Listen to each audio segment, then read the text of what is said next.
Welcome to this explainer. Look, today we're tackling something none of us really want to think about, but absolutely have to. We're going to arm you with life-saving knowledge on surviving an active shooter situation. It's a harsh reality that these things are happening more and more in everyday places, right? But here's the thing. Today, we're taking back control. We're going to replace all that fear and panic with actual, actionable strategies straight from survival experts and first responders. By the time we wrap up, you'll literally have a mental blueprint to survive. Okay, let's just quickly walk through our roadmap for navigating this kind of chaos. We'll start with awareness and preparation, move into strategy 1, run, then strategy 2, hide, strategy 3, fight, and finally, what to do when law enforcement arrives. So kicking things off with Section 1, awareness and preparation, because frankly, before an event ever even happens, putting yourself in control starts right here. First, we need to know exactly what we're dealing with. Whether you're at the office, sitting in class, or just grabbing a coffee, an active shooter is someone actively trying to kill people in a confined, populated space. And a huge part of preparation is recognizing the sound. Gunshots? They actually don't always sound like they do in the movies. They can sound a lot like firecrackers or just loud, blunt pops. If you hear that noise, do not wait for confirmation. Seriously, don't look around for a second opinion. Just assume it's an attack and act right that second. Now, maintaining a safe environment also means keeping an eye out for warning signs in coworkers or acquaintances way before violence erupts. If someone is suddenly noticeably paranoid, or maybe they have an explosive temper out of nowhere, or if they're voicing suicidal thoughts, holding deep grudges, talking about getting even, you really have to pay attention to these things. If you see this, quietly report it to security or a supervisor. Because honestly, prevention is always your best survival tactic. But if the unthinkable actually begins, there's a pretty harsh reality you just have to accept right off the bat. Police are minutes away, not seconds. You simply can't wait for them to arrive to save you. You've got to fend for yourself at first. And whatever you do, never assume someone else has already called for help. That said, only dial 911 when you are completely out of immediate danger. Your own physical safety absolutely has to come first. That brings us to Section 2, Strategy 1, run, creating distance. If it's safe to do so, your absolute first instinct should be putting as much space as possible between you and the threat.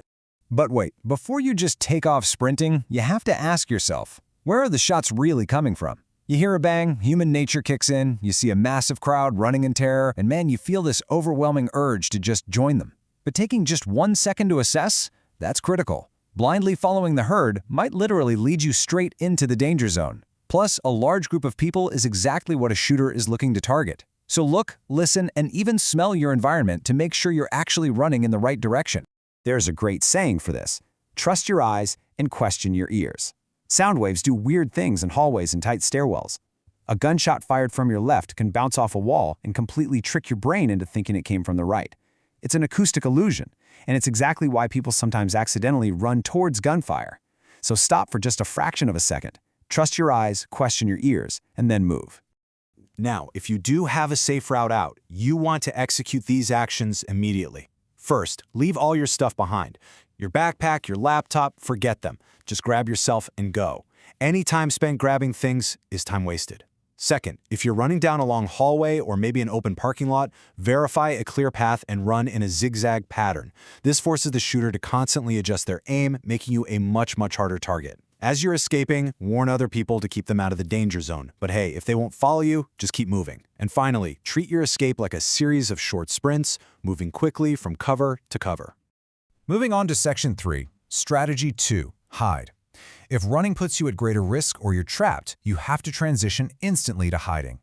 And there is a massive life-saving distinction you have to make right here when picking your spot. The difference between cover and concealment. Concealment simply hides you from the shooter's sight. Think a curtain or a flimsy office partition, but it will not stop a bullet.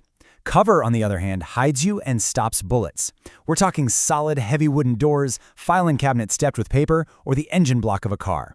Pro tip, do not hide behind a car's trunk. Bullets will zip straight through that.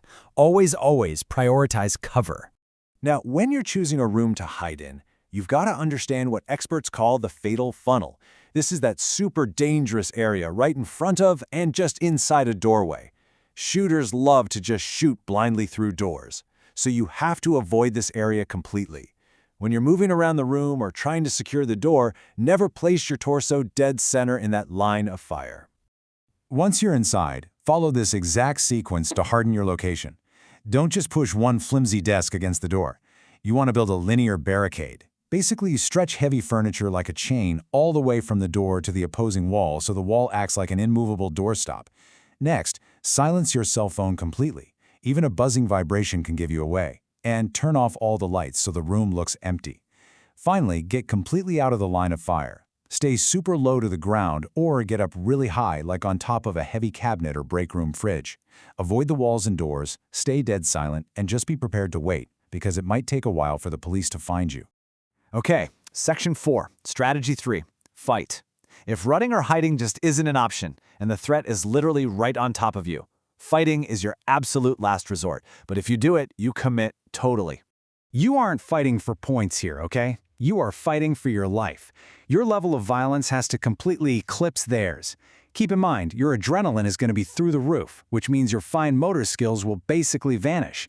So you need to rely on big, gross motor skills, massive tackles, heavy strikes, and just 100% focused aggression. You actually have the element of surprise here, because active shooters rarely expect armed, aggressive resistance before the cops show up. Use that surprise. In this adrenaline-fueled moment, you might literally only get one shot at this. And look around your immediate environment right now. You actually have way more improvised tools to overwhelm an attacker than you probably think. A standard fire extinguisher. You can spray that directly into a shooter's face to blind them, or use it as a massive, heavy club. You can throw heavy textbooks or rocks to disorient them the second they enter a room. Grab a pair of scissors from a desk to strike at vulnerable areas. Or heck, even grab standard cleaning products and spray them right into their eyes. Literally everything is a weapon when your life is on the line. Now, if you're with a group, do not fight one-on-one. Make a really quick, hushed plan to team up using a multi-person takedown. Here's how it works. Person 1's only job is the weapon. Grab that gun like you're holding onto a pull-up bar, get positive control, and just let gravity do the work by dropping your dead weight straight to the floor. That alone either strips the gun or drags the shooter down. At the exact same time, Person 2 tackles the shooter's hips. In the fighting world, if you control the spine, you control the body. People always want to aim for the head, but tackling the hips is so much easier to pull off under extreme stress. Separate them from the weapon and absolutely do not stop fighting until they are completely incapacitated. Which brings us to Section 5, Law Enforcement Arrival. Once the chaos starts to settle, or if you're actively escaping, interacting correctly with first responders is your last critical step. When the police arrive, they are going to be heavily armed and moving fast in small teams. You have to understand their mindset in that moment. Their absolute #1 job is to act rapidly and forcefully to neutralize the shooter. They aren't going to stop to help the injured, they aren't going to ask polite questions, and they frankly just don't have time for courtesy. They are moving straight toward the sound of gunfire to stop the killing. And since active shooters look just like anyone else, they could be a coworker, a student, anyone, the police don't automatically know who the bad guy is when they burst in. So you have to visibly prove you aren't a threat. Drop anything you're holding. Raise your empty hands high in the air, spread your fingers super wide so they can clearly see you're unarmed. Avoid any sudden movements, don't point, don't scream at them, and just obey their shouted commands instantly. Go exactly where they tell you to go. Look at the spaces you occupy every single day. Do you actually know where all the exits are? Do you know what counts as real cover versus just concealment in your workspace? By mentally rehearsing these strategies today, you're replacing helplessness with empowerment. Yeah, the chances of this happening are small, but the risk, it's very real. But now you have the knowledge to take decisive action, which leaves us with one final, absolutely crucial question. Who in your life needs you to share this explainer with them right now?